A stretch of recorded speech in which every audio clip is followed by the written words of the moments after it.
তো শুকিয়ে গেল। কি হয়েছে কি গগিন্নি? মেয়ে নাকি বলছে জমাই একটা মেয়ে নিয়ে পালিয়ে গেছে, তাই বলছে। তাই নাকি ভুদা? ভালো করে জিজ্ঞেস করো গো। কি হয়েছে বল তো মা, ভালো করে বল। কাজ কর মা, ফোনে ফোনে সব কথা বলা সম্ভব নয়।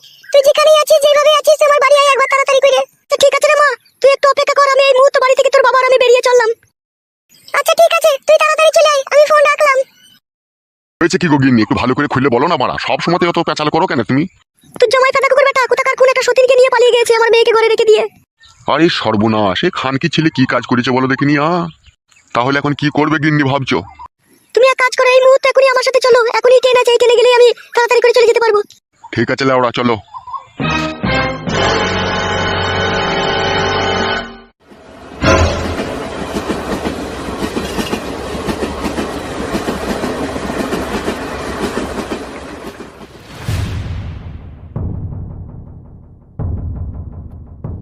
হ্যাঁ রে মা, বলতো কেন সে ফাটা কুকুর বেটা তোকে ছেড়ে দিয়ে চলে গেল? কি হয়েছিল একটু বলতো মা খুলে।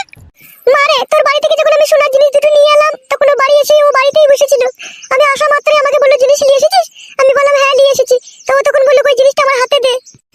আমি ওর হাতে জিনিসটা দিয়ে দিলাম। তারপরে ও আমাকে বললো আমি এই জিনিসটাকে দিয়ে বন্দুক দিয়ে ছাগল নিয়ে আসবো। দিয়ে ছাগল তো আর নিয়ে এলো না, রাত্রি 9টা-10টার সময় বাড়ি ফিরলো। ফিরে এসে ঘর ঢুকেই প্যান্ট-জামা পাল্টিয়ে নিল। আমি তখন জিজ্ঞেস করছি, হাগো তুমি এত রাত্রে প্যান্ট-জামা পরলে, কোথায় যাবে কোথায়? ও তখন বলছে লালনপুরে গান হয়েছে, আমি গান শুনতে যাবো। তো তুই বারণ করলি না, বলি না যে গান শুনতে যেতে হবে না? বারণ করেছিলাম মা, দাদা কুকুর বেটা জোয়ান কি সাপে কুকুর কার কথা শুনে, ও কার কথা শুনে নিজে যা ভালো বুঝে তাই করে। জোরজবরদস্তি করে চলে গেল গান শুনতে। দিয়ে আমাকে বললো আমি রাত 12টা-1টার সময় ফিরবো, তুই ঘুমিয়ে পড়। আর আমি যখন ঘরে ফিরবো তখন তুই দরজা খটাস খটাস করবি, বাড়ি মারবো, তুই তখন উঠে দরজা খুলবি। দাদা কুকুর বেটা রাত ফুরিয়ে সকাল হয়ে গেল, তাও বাড়ি এলো না। তখন আমি অনেক চিন্তা করি, তখন আর কিছু বুঝতে পারলাম না। বুঝতে না পারার কারণে আমি গেলাম ওর বন্ধুর কাছে। ওর বন্ধুকে জিজ্ঞেস করতেই আমাকে সমস্ত কথা খুলে বললো। কি কথা খুলে বললো? ওর বন্ধুটা বললো যে তোমার স্বামী একটা মেয়ের সাথে ভাব ভালোবাসা করেছে, দিলীপ বলে একটা লোক তার বউয়ের সাথে ভাব করেছে। সেই মেয়েটাকে নিয়ে যত সম্ভব আমার মন বলছে পালিয়ে গিয়েছে। শালা বৈদ্য কত বড় খান কি ছেলে বলা যায়, দেখো দেখিনি। তাহলে ওকে হাগা বুড়ো চোদা মিনছে, তাহলে এখন কি করবে বলো? এখন আর কি করার আছে? এখন তো হরাম করে থানা পুলিশ করলে তো হবে না, পরে তো আবার আমরা ফেসে যেতে পারি। তাহলে কি করবে বলো? এই গ্রামের যিনি পঞ্চায়েত প্রধান, তাকে এই সমস্ত ঘটনাটাকে খুলে বলতে হবে। পঞ্চায়েত প্রধানের কাছে গেলে সব সমস্যার সমাধান হয়ে যাবে? লেওড়া, সমস্যার সমাধান না হইলেও গ্রামের ওরা একটা ছাতা মাতা, বুঝতে পেরেছো লেওড়া? ওদিকে এইসব বিষয়ে জানিয়ে রাখতে হবে। বাবা ঠিকই বলছে মা, ওর বন্ধুটাও আমাকে এই কথা বলেছিল। বলেছিল তোমার মা বাবাকে ডেকে পঞ্চায়েত প্রধানকে এই কথাটা জানাইতে বলেছিল। তোর বন্ধুটাও এই কথা বলেছিল তোকে? হ্যাঁ মা বলেছিল। তাহলে কি করবে গিন্নি? যাবে নাকি পঞ্চায়েত প্রধানের কাছে? যেতে তো হবে, বিপদে যখন আমরা পড়েছি তখন তো যেতে হবেই। তাহলে আর দেরি করো না গিন্নি, সময়ে সময়ে চলো, উনি বাড়িতে থাকলে দেখা পাওয়া যাবে। আরে মা, জামাই বাবাজি যে ডেমনটার সাথে প্রেম ভালোবাসা করেছিল, তুই কি তাকে চিনতিস নাকি মা? না মা, আমি সেই ছুরিকে চিনিও না, আমি তাকে কখনো দেখিওনি, আমি লোকের মুখেই শুনছি।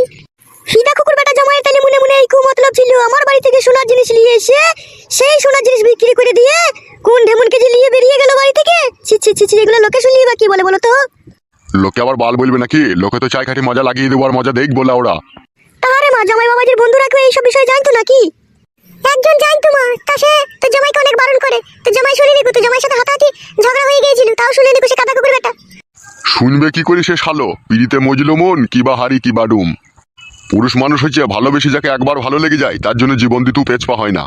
পেছপা হয় না বললে হবে নাকি? তাহলে লোকে বিয়ে শাদী করার পরে বউ ছেলেকে ফেলে দিয়ে দুটো তিনটি করে বিয়ে করে নিয়ে পালিয়ে যেতে পারতো। তা পারে না কিসের জন্য? দেশে তো আইন কানুন বলে কোনো জিনিস আছে নাকি? ও আইন কাদা এখন পচা সবজির মতো পাল্লা দরে বিক্রি হয়ে গেছে, 25 টাকা 30 টাকা কেজি। যার কাছে টাকা থাকবে, যার কাছে পাওয়ার থাকবে, তার দিকে আইন থাকবে লাউড়া। আমরা গরিব মানুষ, আমাদের কাছে সততার কোনো মূল্য নেই আর সত্যর কোনো বিচার নেই গো ফেদা। বেশ ঠিক আছে, চলো একবার পঞ্চায়েত প্রধানের কাছে চলো, উনি কি বলে একবার দেখা যাক, চলো। এসো।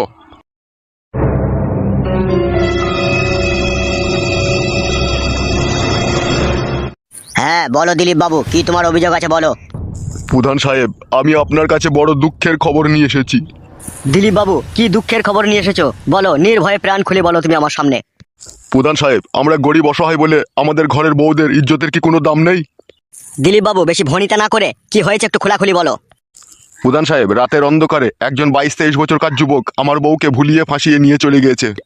এইসব কি বলছো তুমি? কে এই যুবক? আমি ছেলেটার নাম জানি না প্রধান সাহেব, যত সম্ভব আপনার পাড়ারই ছেলে হতে পারে। পাঁচু। জি হুজুর বলুন। কে এই নির্লজ্জ বেহায়া প্রেমিক যে দিলীপ বাবুর মতো সহজ সরল লোকের বউকে রাতের অন্ধকারে ভুলিয়ে ফাঁসিয়ে ঘর থেকে নিয়ে চলে গেছে? আমি কি করে জানবো মারা কে পালিয়ে গেছে না লিগেছে? সুরের বাচ্চা, তাহলে আমি দুধ কলা দিয়ে কাল সাপ পুচ্ছি? বোকাচুদা, 100 দিনের টাকা, ঘরের টাকা, সমস্ত টাকা তো ভাগিদার থাকিস ভাই, সুরের বাচ্চা। আর দিলীপ বাবুর বউকে কে নিয়ে চলে গেছে সে খবর রাখতে পারিস না? প্রধান সাহেব, আমার উপরে রাগ করে লাউড়া কোনো লাভ হবে না। তুমি পাঁচুর ঘরের যে এমএলএ কোটা ঘরে যে 1.5 লাখ টাকাটা বেরিলো, সমস্ত টাকাটাই তো লাউড়া তুমি হজম করে দিলে। কাদা, ওখান থেকে তুমি আমাকে কিছু দিয়েছো, তাই আমি লোকের খোঁজ খবর রাখবো। কানাডন, হ্যাঁ বড় ভাইজান, বলেন কি বলবেন। পাঁচু তো যা করছে আমাদের গোপন রহস্য ফাঁস করে দেবে মনে হচ্ছে তোরে। প্রধান সাহেব, আমার বিচারটা করুন, ওদের বিচার নাইলে আপনি পরে করবেন। হ্যাঁ দিলীপ বাবু বলো, আমি একটু কনফিউজ হয়ে গেছিলাম এদের সাথে কথা বলতে গিয়ে। তাহলে আমার বউকে যে রাতের অন্ধকারে একজন পরপুরুষ নিয়ে চলে গেল, কোথায় যে নিয়ে গেল তা আমি কোনো খোঁজ খবর জানি না।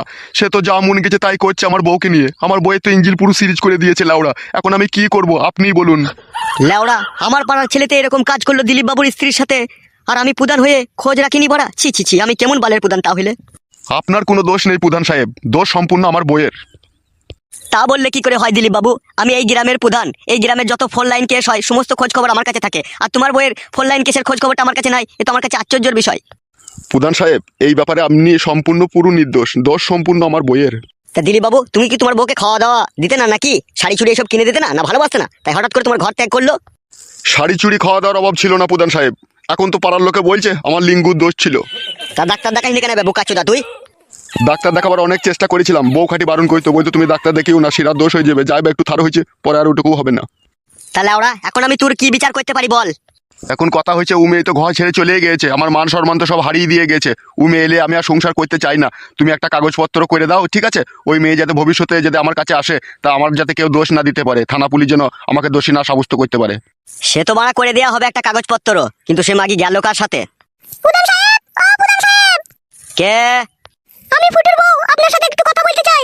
চলে এসো, ওই বাঁ দিকের ওই দরজা দিয়ে ঢুকে ডান দিকে চলে এসো। হ্যাঁ দিলীপ বাবু, তাহলে তুমি বলতে চাইছো তোমার বউকে আর তুমি নেবে না, তাই তো? সম্পূর্ণ একবারে পুরোপুরি ভাবে ডিভোর্স দিতে চাইছো তুমি? হ্যাঁ প্রধান সাহেব, সেরকমই মনোভাব আছে। শুধু লাউড়া মনোভাব থাকলে হবে না, সত্যি করে বলো ছাড়পত্র দেবে কি না দেবে। পাঁচু, বড়রা যেখানে কথা বলে সেখানে ছোট থেকে কথা বলতে নেই। ওই এই চেয়ারটাতে একবারই তো বসুন। কথা বললাম, আমি কি শুরু থেকে কথা বলছি নাকি? শুরু থেকে তো আপনিই বলছেন কথা। হ্যাঁ বলো, কি অভিযোগ নিয়ে এসেছো তোমরা? প্রধান সাহেব, আমি বলছি, আমি মেয়ের বাবা। আচ্ছা ঠিক আছে, বলো কি হয়েছে বলো। আমার ওই মেয়ের ওই স্বামীকে আপনাদের গ্রামের একজন চরিত্রহীন মহিলা নিয়ে চলে গিয়েছে। কানাডন, জি বড় ভাই। আমার এই এলাকায় কি সব রডের বিজনেস চলছে রে? কে কাকে রড মারছে বোঝা মুশকিল তো। শুধু রড মেরে শান্তি পাইনি, আবার নিয়ে পালিয়েও গেছে বলছে। তোকে আমি কথা বলতে বলেছি, তোকে চুপতে বলিনি আমি। বেশ লেওড়া, আজকের পর থেকে আমি বুবা হয়ে গেলাম, কোনোদিনও কোনো বিষয়ে আর কথা বলবো না, যা বলবে তুমি। তা আপনার জামাইকে কে নিয়ে গেছে জানো নাকি? প্রধান মশাই, আমি নাকি শুনছি আপনাদের পাড়ারই একজন দিলীপ বাবু বলে লোক, তারই স্ত্রীকে শুনছি নাকি নিয়ে গিয়েছে। তাই নাকি বড়া? জি প্রধান সাহেব। দিলীপ বাবু, ওই দিলীপ বাবু, হ্যাঁ বলো প্রধান সাহেব। তাহলে কি তোমারই বউকে এই যিনি কথা বলছেন ইনার জামাইকে নিয়ে চলে গেছে নাকি? নিয়ে গেছে কি বলছো? দুজনেই যে কোন গ্রামে নেই কো, ও বউ হারা এও স্বামী হারা, তখন ওরা দুজনেই এই কাজ করবে, তাছাড়া আবার কে করবে? হ্যাঁ বড় ভাই, আমারও মনে এটাই ডাউট হচ্ছে, পাঁচু ঠিক কথাই বলেছে। ই লাউড়া বিচার করবো কি করে রে? এ তো পুরো মাখামাখি কেস হয়ে গেছে। তাই বললে হয় নাকি? আপনি গ্রামের প্রধান, আপনাকে তো বিচার করতেই হবে। সে তো বিচার করবোই লাউড়া, সে নিয়ে কোনো চাপ নেই। তা হাগো মেয়ে, কতদিন থেকে তোমার স্বামী ওই দিলীপ বাবুর স্ত্রীর উপরে চড়া মারছিল, এটুকু কি জানা আছে তোমার? জানা বলতে আমার এটুকুই জানা আছে, ও অনেক রাত করে বাড়ি ফিরতো, আর যেদিনকে অনেক রাত করে বাড়ি ফিরতো সেদিনকে আমার সাথে ঝগড়া অশান্তি করে আমার কাছে শুতো না। তখনই আমি বুঝতে পারতাম ও কারো না কারোর সাথে কোনো খারাপ কাজ করে বাড়ি ফিরলো। প্রধান সাহেব, তাহলে আমি এখন কি করব বলেন? কি ভাবছেন প্রধান সাহেব, এখন আমি কি করব বলেন? দাঁড়াও দিলীপ বাবু, একটু অত ব্যস্ত হয়েও না, এই সমস্ত জিনিস একটু ভাববার বিষয় থাকে, বুঝতে পেরেছো তো? সবসময় বাচ্চা ছেলের মতো কথা বলো না, ওই বাচ্চা ছেলের মতো বুদ্ধি করেছে বলেই আজকে তোমার বউ হারিয়ে গেছে লাউড়া, চুপ করো। তাই এই মেয়ে, তুমি এখন কি চাইছো বলো? আমি আমার স্বামীকে চাই, আমি আমার স্বামীকে ছাড়া বাঁচতে পারবো না। আর দিলীপ বাবু, তুমি কি চাইছো? আমি চাইছি আমার ঘরের বউ মান সম্মান ইজ্জত ধুলোর সাথে মিশিয়ে দিয়ে যখন পরপুরুষের সাথে যখন সে ধেই ধেই করে নাচতে চলে গেছে, সে তার সাথেই নাচুকু, আমি আর তাকে আমার ঘরে নিতে চাই না। তাহলে দিলীপ বাবু, এটাই কি তোমার শেষ কথা?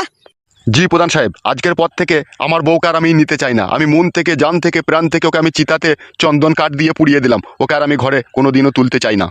তুলবি না বললে হয়ে যাবে নাকি বাড়া? গাড়পা কমা পেয়েছিস নাকি লাউড়া? তাহলে আমার মেয়ের কি হবে বে? ভোদা কপাইলে ছোড়া, তোর মেয়ের কি হবে না হবে তুই বুঝগাবে, তোর জমাই লিয়ে গেছে তুই বুঝগাবে, আমি কি বুঝবো বে? আমার বই তো পাকানে ও মোবিল লাগিয়ে দিয়ে পুশ করে দিয়ে যাবে, আমি আর ও পাকান লুবো? বোকা চুদা ভাবলি কি করে বে তুই? প্রধান সাহেব, ইয়ার একটা বিচার করে দেন আপনি। ওবে তোকে এই মাঝখানে কে কথা বলতে বললো বে? হ্যাঁ, আমি এখানে প্রধান বসে আছি, তুই আমার সামনে ওকে কি কথা বললি বে? হ্যাঁ, ভুল হয়ে গেছে প্রধান সাহেব, বুঝতে পারিনি। এরকম ভুল আর কখনো করবি না, ঠিক আছে? যেখানে বড়রা কথা বলবে সেখানে চুপচাপ বসে থাকবি। আচ্ছা ঠিক আছে প্রধান সাহেব। এই মেয়ে, তুমি আমার কাছে একটা স্পষ্ট কথা শুনবে কি বলো? হ্যাঁ শুনবো, বলেন। তোমার স্বামী তো দিলীপ বাবুর বউকে নিয়ে চলে গেছে। সে এখন 6 মাস পরে আসবে কি 1 বছর পরে আসবে তারও কোনো ঠিক ঠিকানা নেই কো। এখন তুমিই পারো তোমার স্বামীকে তুমি খুব তাড়াতাড়ি করে ফিরিয়ে আনতে। আমি তো ফিরিয়ে আনতে চাই প্রধান সাহেব, আমি আমার স্বামীকে খুবই ভালোবাসি। তোমার স্বামীকে যখন তুমি নিশ্চয়ই ভালোবাসো, তখন এই ভালোবাসার সাথে তোমার সতীনকেও মেনে নিয়ে কিন্তু তার সাথে সংসার করতে হবে তোমাকে। তা কি করে সম্ভব প্রধান সাহেব? আমি টাকা পয়সা দিয়ে জমাইয়ের সাথে মেয়ের বিয়ে দিচ্ছি, আমার মেয়ের সাথে সংসার করবে? ওইসব গাড় পাকামো দিন আর নেই কো, বুঝতে পেরেছো? সব জিনিসের সাথে জোর করা যায়, কিন্তু কারো মনের সাথে জোর করা যায় না। যেহেতু তোমার জামাই দিলীপ বাবুর স্ত্রীকে ভালোবেসে এখন বিয়ে করেছে, সেই মেয়েটাকে এখন সে ছেড়ে আসতে পারবে না, যেহেতু তাকে মন প্রাণ সুপে দিয়েছে। আবার তোমার মেয়ে ও স্বামী পাগলা হয়ে গেছে, স্বামী ছাড়া ও মনে হচ্ছে 2 দিন পরে খ্যাপা হয়ে যাবে। তা এখন সবাইকে ভালো সুস্থ রাখতে গেলে তোমাকে এখন এই মেনে নিতে হবে। এই মেয়ে শোনো, তোমার যৌবনে জ্বালা তোমার বাপ বুড়ো চুদা বুঝতে পারছে না, তুমি তো বুঝতে পারছো। তুমি আমার কথাটা শোনো। হ্যাঁ প্রধান সাহেব বলুন। তোমার স্বামী যত দূরে আছে, যেখানে আছে, তুমি তাকে ফোনে ফোনে কন্ট্যাক্ট করে বাড়িতে ডেকে নাও। তাতে তোমারই মঙ্গল হবে, তুমি তোমার স্বামীকে পাবে। আর এরকম উল্টো পাল্টা কেস খামারি করতে যাবে, থানা পুলিশ করতে যাবে, ঠিক আছে? চোখের জলে বুক ভাসবে, কোনো কাজ হবে না। তুমি যখন তোমার স্বামীকে ভালোবাসো, তখন তোমার স্বামীর ভালোবাসাটাও মেনে নাও। আর একটা কথা মনে রেখে দিও, ভগবানের হচ্ছে সূক্ষ্ম বিচার। আমাদের মতো কিছু উল্টো পাল্টা ভুল ভাল প্রধানের বিচার মানতে শোনে, ঠিক আছে? তাতে চোখের জলে বুক ভাসবে, কষ্টই পাবে সারা জীবন। ভগবানের প্রতি বিশ্বাস রাখো আর নিজের ভালোবাসার প্রতি বিশ্বাস রাখো। অন্তরঙ্গ যদি তোমার সাথে তোমার ভালোবাসার সম্পর্ক থাকে তোমার স্বামীর, ঠিকই তোমাকে সে আপন করে নিবে। মানুষের মন একটাই থাকে, ওই মনে যদি তোমার জায়গা থাকে, ঠিক আছে, কখনোই দিলীপ বাবুর বউ সেখানে থান পাবে না। দিলীপ বাবুর বউ যদি পাপ করে থাকে, তোমার সংসার যদি সে ভাঙতে চায়, সে নিজের পাপের আগুনে পুড়ে ছাই হয়ে যাবে একদিন। তাই যা বললাম, যদি স্বামীকে পেতে চাও, তাহলে স্বামী তোমার যেখানে আছে ফোন করে ডেকে নাও, আর সুস্থভাবে সফলভাবে তোমার এই সতীনকে মেনে নিয়ে সংসার করো। মনের ভিতরে ধৈর্য আর সহ্য রাখো, সব একদিন বিলীন হয়ে যাবে। তোমার সতীন কোথায় চলে যাবে কোনো ঠিক ঠিকানা থাকবে না। যেহেতু শেষ চরিত্রহীন, সে নিজের স্বামীর ভালোবাসা যখন বুঝতে পারেনি, তখন পরের স্বামীর মন কি করে ভরাবে সে? সে মহিলার ওই লোকের মন ভরাতে ভরাতেই জীবন যাবে, সুখের ঠিকানা সে কোনোদিনও পাবে না। তুমি সবুর করে ধৈর্য ধরে থাকো, তোমার স্বামী তোমার পা হাত পা টিপে তোমাকেই ভালোবেসে আপন করে বুকে জড়িয়ে নেবে। ঠিক আছে প্রধান সাহেব, আপনার এই ভালো মনের ভালো কথা আমার পুরোপুরি ভাবে অন্তরে গেঁথে গেল। আপনার কথা অনুযায়ী আমি চলবো। আজকেই বাড়ি গিয়ে আমার স্বামীকে আমি ডেকে নেবো, আর আমার স্বামী যেইভাবে চলতে চাই আমি তাকে সেইভাবেই চলতে দেবো। বাহ বাহ বাহ বাহ, এই হচ্ছে একটা জ্ঞানী গুণী মেয়ের কথা। তাহলে প্রধান সাহেব আমার কি হবে? তুই বাড়া ঘুরো, তোর বিচার হয়ে গেছে, যা পালা, তোকে আর বউ নিতে হবে না। এর কপালে চুদা বেরো। এই যে জামাইয়ের শ্বশুর, আপনাকে বলছি। জি প্রধান সাহেব বলেন। আমার এই সকল দর্শক বন্ধুদেরকে সাক্ষী রেখে, আর তুমি জামাইয়ের শ্বশুর তোমাকেও সাক্ষী রেখে, ঠিক আছে, বিচার এইখানেই সমাপ্তি করলাম, ঠিক আছে? সম্পূর্ণ ভগবানের হাতে ছেড়ে দিলাম, তিনিই সঠিক বিচার করবে।